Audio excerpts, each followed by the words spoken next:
when did I start? It'd be 1979. I was with Teleprompter and Manhattan Cable. And I could tell a little bit, if you want, a little bit about the format of the first show, which was Songs to Remember. That's when Evie Day was with me. She was my co-host. Right. And I'm sure a lot of people remember Evie Day. Sure. And talented? Oh, she's so talented. Yeah. How did you meet Evie? Was she?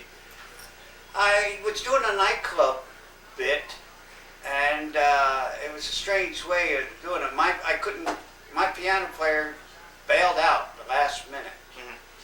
And I went to the club there, and I heard about this Eddie White. He's terrific. He's passed away now, and I gave him the charts, and he played them like this, nobody's business. I mean, he made me sound good.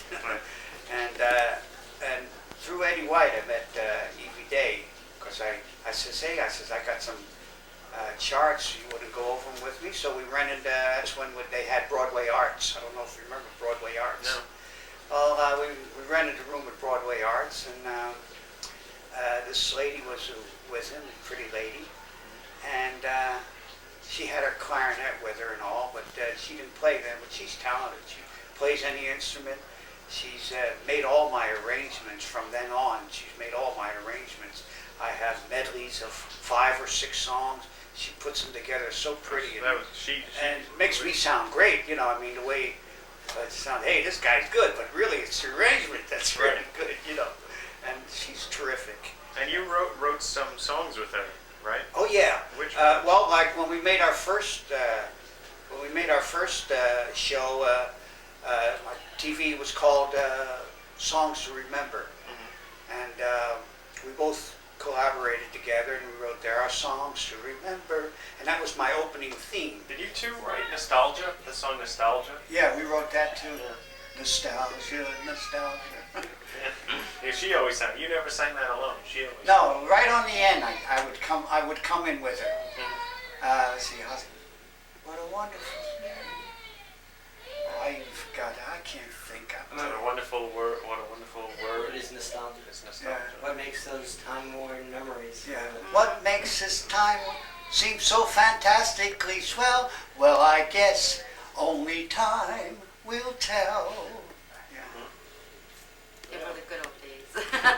But Songs to Remember was a little bit more my song than hers. Nostalgia was more like hers. Yeah, Nostalgia was more like hers, but we did collaborate together. See, I had the lyrics, and the Songs to Remember was way back when I was a kid. I always had. You wrote that back? Yeah, I always had an idea. She put the melody to it. I always had the idea of someday having a show with Songs to Remember, which I did. Right. I fulfilled that, and I told her about it. She says I showed her the words that I had in mind, and she put the melody right away with it. Right. Beautiful. She put the whole show together. We'd usually have one guest, and I would open up with a song, then she would do a song, and then we'd have what we called the nostalgia corner. We had the book. Right. We opened up the book, and the songs. Oh, we're going to do songs of Broadway. Right. And then maybe we'll do all the Broadway songs, and we said, let's have our guest out and do a number. And we call our guest out, introduce her, and she do a song that collaborates with our book. Right. And later on, we call her out to do another number. And then we'd have the mailbag. Oh, I love that. We wrote the song for that too. Excuse me, I'm not in voice. Do you remember that dream? Remember that night? Do you remember our song of love? And it said, it's time for the mailbag. And then I'd read a letter that I received, and somebody would say, we were married in 1945. Our song was, I'm in the mood for love. Would you please do that for us? And then I'd sing the song for them, and then we'd put the mailbag deal up on, the address up on the screen, so they can write in case you have any requests. And then we on the end, we'd all sing together. There are songs to remember, and then God bless you, love everybody. I've always said that on every show. God bless you, love her. I remember one show I did, and I don't remember. We taped it, and I don't remember if I said God bless you and love everybody. And I had to call up the next day. I didn't sleep that night. I had to call up the next day to find, because I feel it's a message. And then I wanted to do something a little bit more. This was when I used to go to the rehearsals and all. I used to see all these little kids and all, so talented. So Evie and I got together and said, why don't we do change our format and get some of the people around New York and air their wares out, because there's talent all over. And that's what we did. So we changed our format. We called it Stairway to Stardom, and we wrote a song for Stairway to Stardom. You know, like I know you've heard me do it many times. So anyway, we would rehearse. We would put an ad in the paper. Wanted singers, dancers, musicians, etc.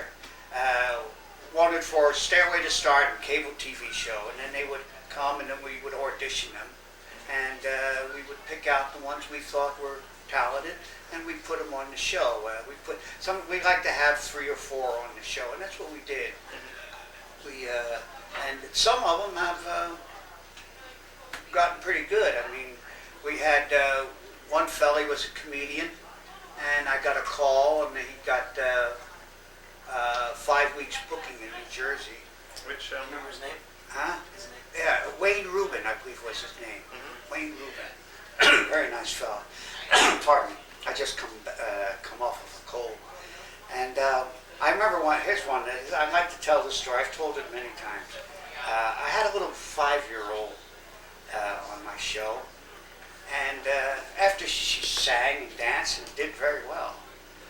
And during the interview, I asked her, how old are you? And she says, I'm 5. She looked up, I'm 5. And I says, are you married? And she looked up at me, put her hands on her hips, and looked up at me, and of course I'm not married. And looked into the camera as if to say, get him, you know. Well, we thought it was cute. Well, a day later, I think it was the next day, I got a call from one of the agencies. An agent wanted the number of, to get hold of. Excuse me. That's a cold. Will you get that in there? Okay. I should have. Anyway, I got the call the next day, and I says, well, I can't give you her number, but I'll have her call you. Well, as a result, she did McDonald commercials, did several of them, Really? one after the other. And Do you remember her name? oh no, it's so long. This was one of the first shows too. Really? Oh, I think it was Diane Kushan. Oh, well, anyway, make a long story short, I don't want any percentage or anything, but the mother was good enough to. I received a package a couple weeks later, and it was a nice VCR, and then so that was real nice, And this one? No, not this one. This was a long time ago when it first come out. When these big bulky ones were about $5 a piece, 500 a piece. Betamax thing? Yeah. So you got a lot of calls from agents and stuff when the show aired? Yeah, not as much as I like to.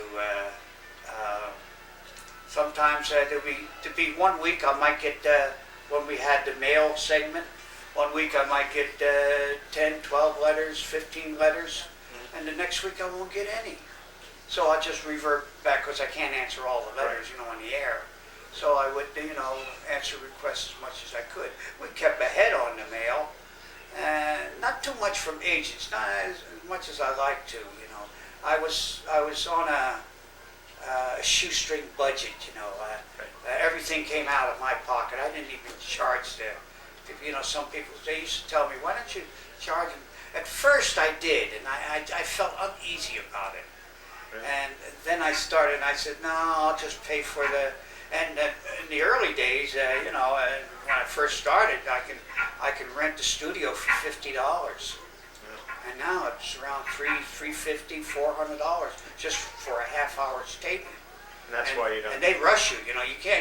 You can't do a half-hour show with a half-hour taping. You got to rent the studio for an hour, because there's going to be cuts or there's going to be a mistake or something, and it runs you quite a bit of money. So I had to give up the show finally.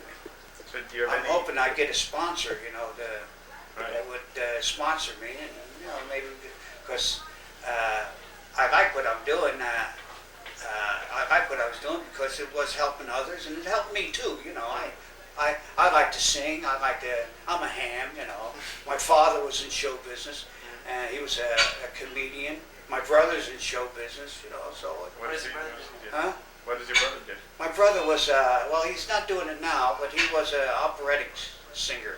He sang around here in Connecticut, Pennsylvania. So he even sang in Italy. He's an Italian opera star. He was pretty good too. So when did you first know that you wanted to be an entertainer? Like, how young were you how did you start singing? Well, I was singing as long as I remember when I was a little kid. The first time I went on stage, I think I was 10 years old. My father was doing an Italian show. I didn't even understand Italian. I still don't today. But I got a few words. They were doing a stage show of a saint, and we were supposed to stone this saint. So they had little things that looked like stones, and I got up on the stage and I'm saying, ammazziamolo, sì, ammazziamolo. That means, yes, let's kill him, and that's all I really knew of Italian. But then I started doing different things every time he needed someone. I was right there, and I was around the stage so much that I kind of got in my blood. I always wanted to sing. I sang at Horton Hardt's Children's Hour in Philadelphia. I don't know if you remember Horton Hardt's Children's Hour. I sang there. It was on a Sunday, and I remember one girl there, Kitty Callan. She won't remember me, but I remember her because she made it, And what did I sing? I think I sang. I used to think I was Bing Crosby. When I think I sang "Pennies from Heaven," and I used to give it to every time it rains, try to do like Crosby. But after that, I kind of developed my own style, But he was my idol. And so, like, how old were you when you were on that show? Horton Hardt's Children, I was about 12. Oh, really? Yeah. So then, did you? And what they gave us, all the kids would go down, and anybody who's affiliated with the show goes down, and they go into Horton Hardt's restaurant, and we eat our hearts out. We eat all you want, So that was our pay. Right. My Aunt Nora was on that too. She was on the Horton Hardt's Children's Hour. And you, in your later 20s and 30s? Well, after I sang with Dick Contino, I don't know if you heard of Dick Contino. No. He was a famous accordion player at one time. I was at the Macombo in Hollywood, and I sang at the Wardolph Cellar, and I sang with a few bands. Big bands? Huh? Well, Jimmy James, he was one, and Buddy Franklin. I don't know if they call them real big bands, but semi-bands, It was enough to keep me in shape. And I did a lot of nightclub work, here and there. I got the Bushes. I did the Bushes here. I did. That was the one that was on the show, right? I did that. Yeah, we taped that. I Right. did that on the show. I did Cotton Club over there in Harlem. It's not like this. In my opinion, it's not like it used to be. I mean, I'm not putting the club down because I don't know that much about it now. But in the olden days, they had some of the greats,